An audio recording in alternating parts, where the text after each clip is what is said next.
ونصلي على رسوله الكريم اما بعد. جناب صدر، ہمارے انتہائی قابل احترام جناب میاں نواز شریف صاحب، جناب وزیر اعظم، قومی زعماء، قائدین، آپ سب کی اجازت کے ساتھ آج کی اس آل پارٹیز کانفرنس کے موضوع پر کچھ گزارشات عرض کرنا چاہوں گا. اسرائیل کے ناسور کا سب سے اولین فیصلہ 1917 میں برطانیہ کے وزیر خارجہ دالفور کے جبری معاہدے کے تحت ہوا، اور اس وقت سے فلسطین کی سرزمین پر بستیاں قائم کرنے کا یہودیوں کا سلسلہ شروع ہوا. ہمیں پاکستان کی پوزیشن معلوم کرنی چاہیے. پاکستان نے 1940 کی قرارداد میں، جس میں پاکستان کی قرارداد پاس ہوئی تھی، اسی کا حصہ ہے کہ انہوں نے فلسطینیوں کی سرزمین پر یہودی بستیوں سے اختلاف کا اظہار کیا ہے، اور فلسطینیوں کے شانہ بشانہ کھڑا ہونے کا اعلان اسی اعلان پاکستان کے اندر موجود ہے. جب اسرائیل قائم ہوا تو قائد اعظم محمد علی جناح نے اس کو ناجائز بچہ کہا. پاکستان اور اسرائیل کے درمیان تعلقات کی نوعیت کا ذرا اندازہ ہمیں لگانا چاہیے کہ بانی پاکستان نے اسرائیل کے حوالے سے سب سے پہلا تبصرہ کیا کیا، اور اسرائیل کے صدر نے سب سے پہلا بیان جو خارجہ پالیسی کے حوالے سے دیا کہ اسرائیل کی خارجہ پالیسی کی بنیادوں میں سب سے اولین بنیاد یہ ہوگی کہ دنیا کے نقشے پر ایک نوزائیدہ اسلامی ملک کا خاتمہ ہمارا مقصد ہوگا. اسرائیل کا نقطہ نظر بھی معلوم ہونا چاہیے اور پاکستان کا نقطہ نظر بھی معلوم ہونا چاہیے، اور پھر اس حوالے سے ہمیں سوچنا چاہیے کہ ہم نے کس بنیاد پر پاکستان کے اندر کچھ لوگوں کو یہ مواقع فراہم کیے کہ وہ ٹیلی ویژن پر آ کر اسرائیل کو تسلیم کرنے کی ترغیب دیں اور اس کے لیے لابنگ کریں. تو آج صورتحال تبدیل ہو گئی ہے. وہ جو دنیا میں ایک بحث چل رہی تھی کہ اسرائیل کو تسلیم کیا جائے نہ کیا جائے، ہمیں اس پر بھی تعجب تھا کہ جہاں فلسطین کو تسلیم کرنے اور فلسطینی حکومت کو جائز قرار دینے کی قراردادیں دنیا میں آنی چاہیے، وہاں اسرائیل کو تسلیم کرنے کی باتیں شروع ہوئی.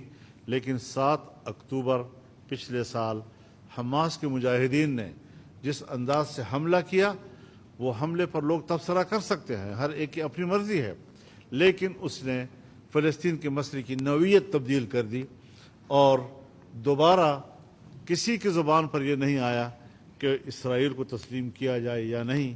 آج یا فلسطینی ریاست کے قیام کی بات ہو رہی ہے، یا اس مسئلے کے حل کے لیے 2 ریاستی حل، جو ہماری پارٹی اس کو سپورٹ نہیں کر رہی. ہم اس پورے سرزمین کو عرب کی سرزمین کہتے ہیں، اسرائیل کی سرزمین کہتے ہیں، اور یہ عرب کی وہ سرزمین ہے جس پر جناب رسول اللہ صلی اللہ علیہ وسلم نے فرمایا، اخرج الیہود من جزیرۃ العرب، تمام جزیرہ عرب سے یہودیوں کو باہر کر دو. چنانچہ اس کے تحت اس خطے میں یہودیوں کی آبادی، بستی، یہودیوں کی مملکت، اس کا کوئی جواز موجود نہیں ہے، نہ از روئے شریعت اور نہ سیاسی لحاظ سے اور نہ ہی جغرافیائی لحاظ سے. چنانچہ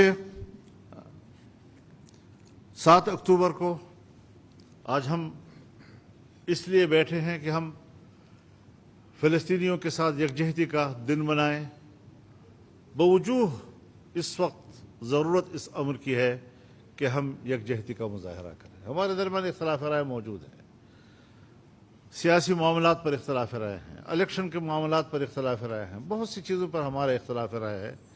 لیکن اگر آج شنگھائی تعاون تنظیم کا اجلاس پاکستان میں ہو رہا ہے اور پاکستان اس کو ہوسٹ کر رہا ہے، تو اس موقع پر بھی بہرحال ایک سمٹ ہے، ایک سربراہی اجلاس ہے، اور ہمیں اس کے احترام میں بھی یکجہتی دکھانی چاہیے.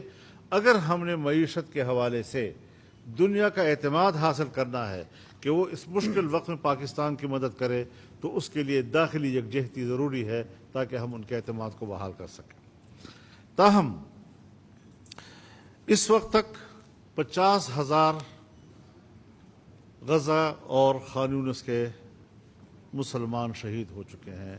اکثریت چھوٹے بچوں کی ہے، خواتین کی ہے، بوڑھوں کی ہے، بے گناہ شہری، غیر مسلح، اور یہ جن کے جنازے پڑے گئے ہیں یہ وہ تعداد ہے۔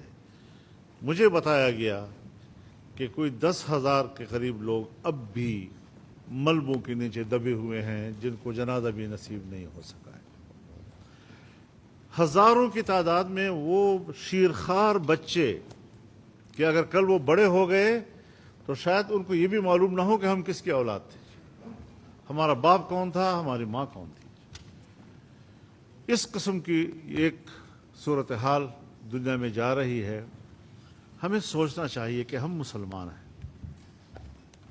جناب رسول اللہ صلی اللہ علیہ وسلم کا ارشاد ہے، مثل المؤمنین فی توادہم وتعاطفہم وتراحمہم کمثل جسد واحد اذا اشتکى عینہ اشتکى کلہ واذا اشتکى رأسہ اشتکى کلہ واذا اشتکى عضو تداعى له سائر الجسد بالسہر والحمى۔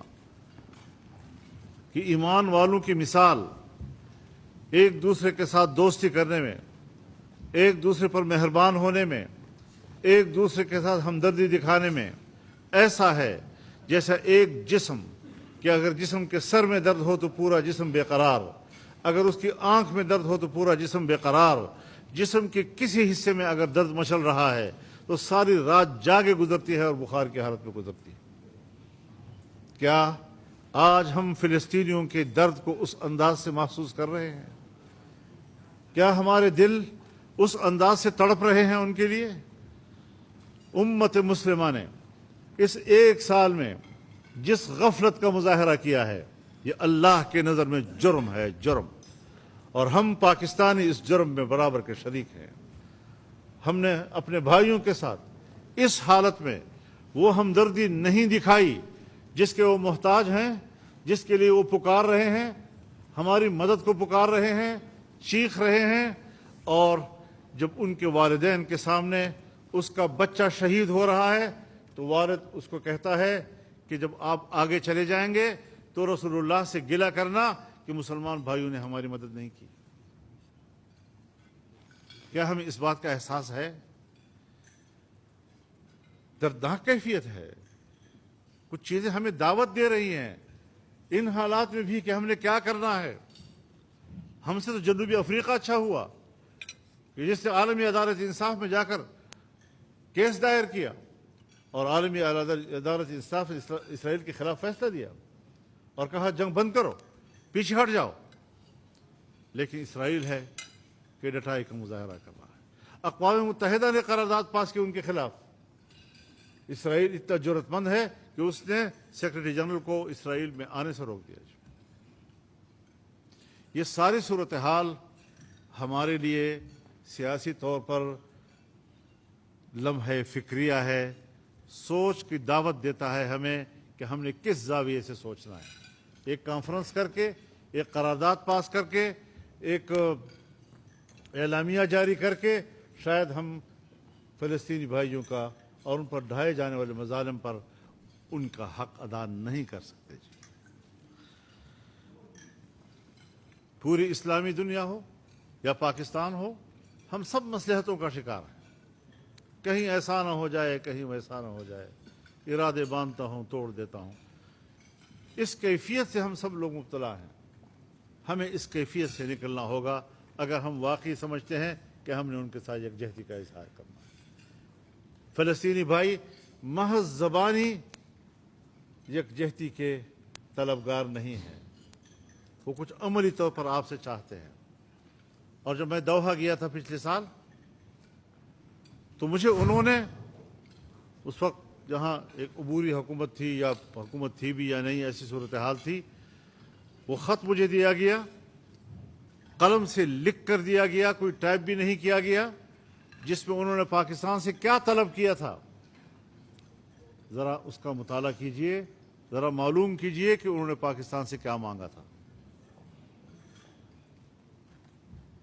پچھلے سال 14 اکتوبر کو پشاور میں بہت بڑا جلسہ تھا ہمارا، مفتی محمود کانفرنس کے نام سے تھا، ملین مارچ تھا، لیکن ہم نے ان کو طوفان اقصی کے عنوان سے تبدیل کر دیا تھا، اور اس پہ ایک فلسطینی رہنما نے شرکت بھی کی۔ پھر کوئٹہ میں کانفرنس ہوئی، پھر کراچی میں کانفرنس ہوئی، ملین مارچ ہوئے، لیکن اس میں فلسطینی نمائندے نے برابر شرکت کی اور اس مسئلے کو اٹھایا گیا۔ یہاں ایک سوال پیدا ہوا اور مجھے یہ شکایت پہنچائی گئی کہ فلسطین کی حکومت کہتی ہے کہ یہ تو ایک تنظیم ہے اور آپ اس کو اتنا اٹھا رہے ہیں۔ تو میں نے کہا جی یہاں ریاست ہے، وہاں بھی ریاست ہے، ریاست کے ساتھ معاملات کرے، لیکن ہم تنظیم ہیں، حماس تنظیم ہے، ہم ایک تنظیم کو سپورٹ کر رہے ہیں بطور تنظیم کے، اور کھل کر سپورٹ کر رہے ہیں۔ ہر چند کے لوگ کہتے ہیں وہ تو بین الاقوامی طور پر دہشت گرد تنظیم ہے اور فلاں ہے، دہشت گرد ہوگا امریکہ کی نظر میں ہوگا، یورپ کی نظر میں ہوگا، مسلمانوں کے دشمنوں کی نظر میں ہوگا، اسلام دشمنوں کی نظر میں ہوگا۔ ہماری نظر میں وہ اسلام کے مجاہدین ہیں اور وہ اپنے حق کی جنگ لڑ رہے ہیں۔ ہم کھل کر اعلان کرتے ہیں اس بات کا۔ ہم نے کسی ایک لمحے کے لیے بھی یہ پوزیشن نہیں لی کہ دفاعی پوزیشن میں آ کر ہم فیصلے کرتے رہیں گے۔ امریکہ ہمیں دہشت گرد کہے گا تو ہم اس کو دہشت گرد کہیں گے، امریکہ ہمیں پرامن ہونے کے سرٹیفکیٹ دے گا تو ہم کہیں گے کہ یہ بہترین سرٹیفکیٹ ہے، ہمیں مل گیا جی۔ جو خوش ہوتے ہیں 1000 دفعہ خوش ہوں، لیکن ہم اپنی نظریاتی پوزیشن اور نظریاتی حیثیت کو ہمیشہ واضح رکھنا چاہتے ہیں۔ ہماری تجویز ہوگی کہ یہ کانفرنس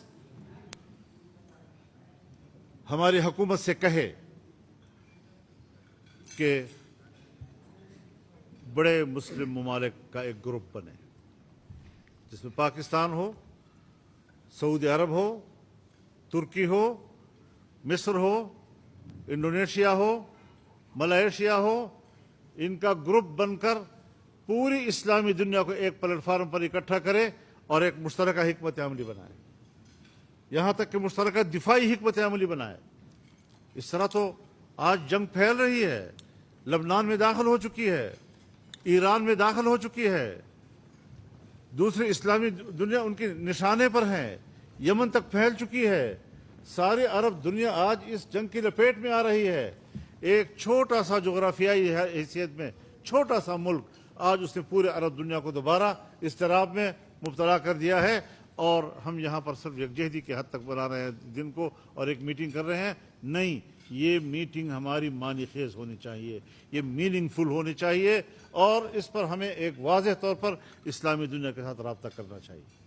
بڑے ممالک موجود ہیں، ہمارے اچھے تعلقات ہیں ان کے ساتھ، سب کے ساتھ ہمارے بہترین تعلقات ہیں۔ پاکستان لیڈ کرے، سعودی عرب لیڈ کرے، جو بھی لیڈ کرے، لیکن ایک ان ممالک کا ممکن ہے آپ کی نظر میں کوئی اور بھی ایسا ملک ہو کہ جو ہمارا دوست بھی ہو اور ہمارے کہنے پر ایک پلیٹ فارم پر اکٹھے ہوں اور مل کر وہ اسلامی دنیا کے بارے میں سوچیں۔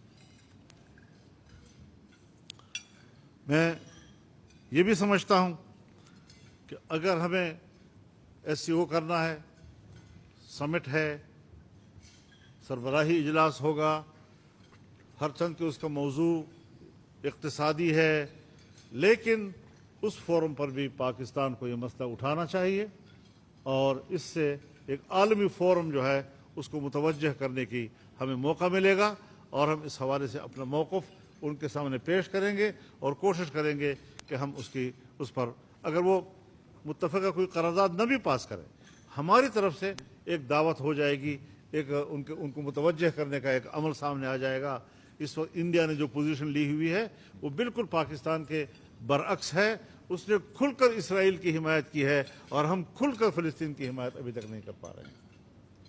ہمیں اسٹیٹ کے طور پر اپنا ایک واضح موقف لے لینا چاہیے، جو موقف سن 1947 سے پہلے ہمارا تھا، جو سن 1947 میں ہمارا تھا، سن 48 میں ہمارا تھا، اور جو آج تک ہمارا ہے، اس پر ہمیں کلیئر ہو جانا چاہیے، تاکہ ہم ایک مضبوط قسم کا پیغام پاکستان کے اس پلیٹ فارم سے پوری دنیا کو دے سکیں۔ میں انتہائی شکر گزار ہوں جناب صدر آپ کا، اور اپنے دوستوں کا بھی شکر گزار ہوں۔ میں نے کچھ وقت آپ کا زیادہ لے لیا ہے، لیکن میری خواہش ہے کہ ان خطوط پر ہم کچھ آگے قدم اٹھائیں اور جہاں تک ہم محدود نہ رہیں۔ وآخر دعوانا